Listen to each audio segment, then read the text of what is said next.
नमस्कार। आज हम बात करेंगे कक्षा 10 का उत्तराखंड बोर्ड 2020 के प्रश्न पत्र से संबंधित कुछ महत्वपूर्ण प्रश्न जो पूछे गए थे परीक्षा में।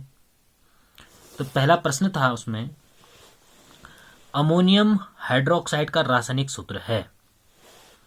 तो उसमें उसका आंसर हो जाएगा NH4OH, अमोनियम हाइड्रोक्साइड। इसी तरह से पूछा जा सकता है कि सोडियम क्लोराइड का रासायनिक सूत्र क्या है, तो उसका होता है NaCl। इसी प्रकार से सल्फ्यूरिक अम्ल का पूछ सकते हैं, तो सल्फ्यूरिक अम्ल का जो रासायनिक सूत्र होता है वो होता है H2SO4। इसी प्रकार से दूसरा क्वेश्चन था, किसी विलयन का पीएच स्केल प्रदर्शित करता है। तो किसी विलयन का जो पीएच स्केल होता है वो हाइड्रोजन आयन सांद्रण को प्रदर्शित करता है, जिसे हम हाइड्रोजन आयन कंसंट्रेशन भी बोलते हैं इंग्लिश में। तो पीएच स्केल कभी पूछ सकता है, पीएच स्केल किसे कहते हैं।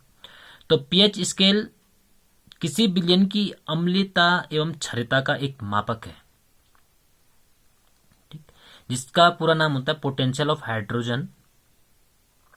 और जैसे दूध की किसी भी विलयन की पीएच वैल्यू जो होती है अलग अलग होती है। जैसे दूध का पीएच मान जो होता है 6.4 होता है, रुधिर का पीएच मान 7.4 होता है, लार का जो पीएच मान होता है 6.5 से लेकर 7.5 के बीच में होता है। नींबू के पीएच मान की बात करें तो 2.4 होता है। समुद्र जल की बात करें तो समुद्र जल का पीएच मान 8.5 होता है। तो पीएच जो इंडिकेट करता है वो अम्लता और क्षारीयता को इंडिकेट करता है। 7 से जो नीचे होते हैं 1 2 3 4 5 6 6.9 तक वो अम्लीय होते हैं, और 7.1 से लेकर और 14 तक पीएच स्केल पूरे जो पैमाना होते हैं 14 तक स्केल होती है। तो 7 से ऊपर जितने भी होते हैं वो सब क्षारीय होते हैं। अगला क्वेश्चन, मनुष्य शरीर में वृक्क किससे संबंधित है। तो मानव शरीर में जो वृक्क संबंधित है वो उत्सर्जन तंत्र से संबंधित है। अब बात आती है, कभी कुछ क्वेश्चन आ सकता है कि उत्सर्जन किसे कहते हैं। तो शरीर से उत्सर्जित या नाइट्रोजन अपशिष्ट पदार्थों को शरीर से बाहर निकालने की क्रिया हमारी क्या कहलाती है, उत्सर्जन कहलाती है। और जो उत्सर्जन करने में सहायक अंग होते हैं उनको हम उत्सर्जन अंग बोलते हैं। तो उत्सर्जन अंग में जैसे हमारे शरीर से जो उत्सर्जन अंग जो जैसे एक तो मुख्य अंग वृक्क है, त्वचा भी उत्सर्जन करती है, फेफड़ा हो गया, यकृत हो गए। अब यहाँ पे कभी पूछ सकता है कि उत्सर्जन जीव में कितने प्रकार का होता है। तो उत्सर्जन जीव में होता है 3 प्रकार का। अमोनोटेलिक, जो जीव अमोनिया का उत्सर्जन करते हैं जैसे मछली या प्रोटोजोन्स, या यूरियोटेलिक, यूरियोटेलिक उनको बोलते हैं जो जीव यूरिया का उत्सर्जन करते हैं जैसे स्तनधारी जीव। और तीसरा होता है यूरिकोटेलिक, यूरिकोटेलिक जो जीव उत्सर्जन में यूरिक अम्ल का उत्सर्जन करते हैं। तो जैसे सांप, पक्षियां या कीट वो यूरिक अम्ल का क्या करते हैं, उत्सर्जन करते हैं। और यहाँ पे क्वेश्चन यह भी आ सकता है कि उत्सर्जन की इकाई है, उत्सर्जन की इकाई। तो उत्सर्जन की इकाई जो होती है उसको नेफ्रॉन कहा जाता है। क्या कहता है, नेफ्रॉन। अगला क्वेश्चन था, किसी चुंबक के चारों ओर का वह क्षेत्र जिसमें उसके बल का संशोषण किया जाता है कहलाता है, उसे हम बोलते हैं चुंबकीय क्षेत्र। चुंबकीय क्षेत्र में परिमाण एवं दिशा दोनों ही होती है। यहाँ पे क्वेश्चन पूछ सकता है कि चुंबकीय क्षेत्र की विशेषताएं बताइए। तो चुंबकीय क्षेत्र आपको यह ध्यान रखना चाहिए कि चुंबकीय क्षेत्र पहले किसे कहते हैं, ये परिभाषा ही लिखी है। और इसकी विशेषता क्या होती है कि जो चुंबकीय क्षेत्र रेखाएं होती हैं वो चुंबक के उत्तरी ध्रुव से निकलती हैं और दक्षिणी ध्रुव पर पहुंचकर समाप्त हो जाती हैं। वो उत्तरी ध्रुव से निकलती हैं और दक्षिणी ध्रुव पर क्या होती हैं, समाप्त हो जाती हैं। और ये रेखाएं कभी भी एक दूसरे को नहीं काटती हैं। तो ये चुंबकीय रेखाओं के गुण भी आते हैं कभी, या विशेषताएं भी आती हैं कभी। अगला क्वेश्चन, गोलीय दर्पण के ध्रुव तथा मुख्य फोकस के बीच की दूरी कहलाती है। तो उसको हम बोलते हैं फोकस बोलते हैं। क्या बोलते हैं, फोकस। कभी आ जाती है कि गोलीय वक्रता केंद्र और फोकस दूरी के बीच की दूरी क्या कहलाती है। वक्रता केंद्र और फोकस दूरी के बीच की दूरी क्या कहलाती है, उसको हम बोलते हैं वक्रता त्रिज्या बोलते हैं।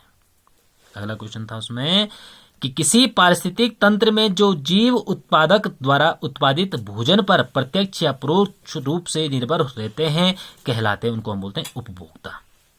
अब खाद्य श्रृंखला के अनुसार उपभोक्ता जो होते हैं, प्रथम श्रेणी के उपभोक्ता, द्वितीय श्रेणी के उपभोक्ता, तृतीय श्रेणी के उपभोक्ता। अब खाद्य श्रृंखला क्या होती है? जिसमें ऐसी श्रृंखला, जीवों की ऐसी श्रृंखला है जिसमें एक स्तर का जीव दूसरे पोषी स्तर के जीव, एक पहले स्तर के जीव पर दूसरे स्तर का जीव के है निर्भर है भोजन के लिए, तो खाद्य श्रृंखला है।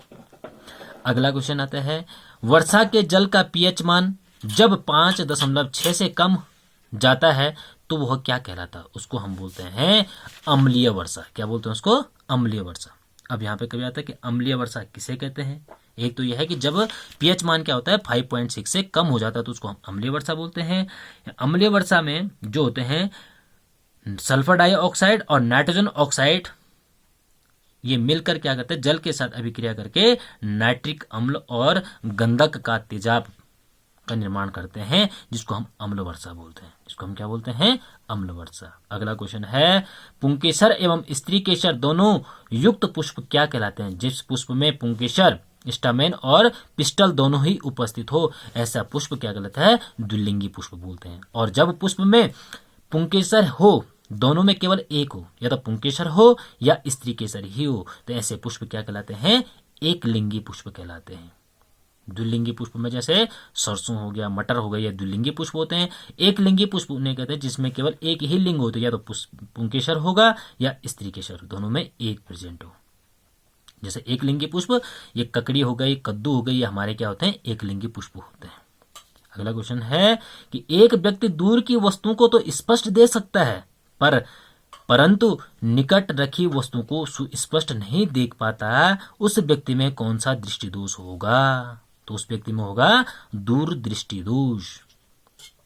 इस दोष को निवारण के लिए उत्तल लेंस का प्रयोग करते हैं। कौन सा लेंस का प्रयोग करते हैं? उत्तल लेंस का। इसी प्रकार से जो निकटदर्शी दोष होता है उसमें जस्ट इसका उल्टा होता है कि वह व्यक्ति क्या होता है? दूर की वस्तुओं को तो स्पष्ट नहीं देख सकता है परंतु निकट की वस्तुओं को स्पष्ट देख पाता है, तो उस व्यक्ति में होता है निकटदर्शी दोष। और उस दोष के लिए कौन सा लेंस प्रयोग किया जाता है? उसके लिए अवतल लेंस प्रयोग किया जाता है।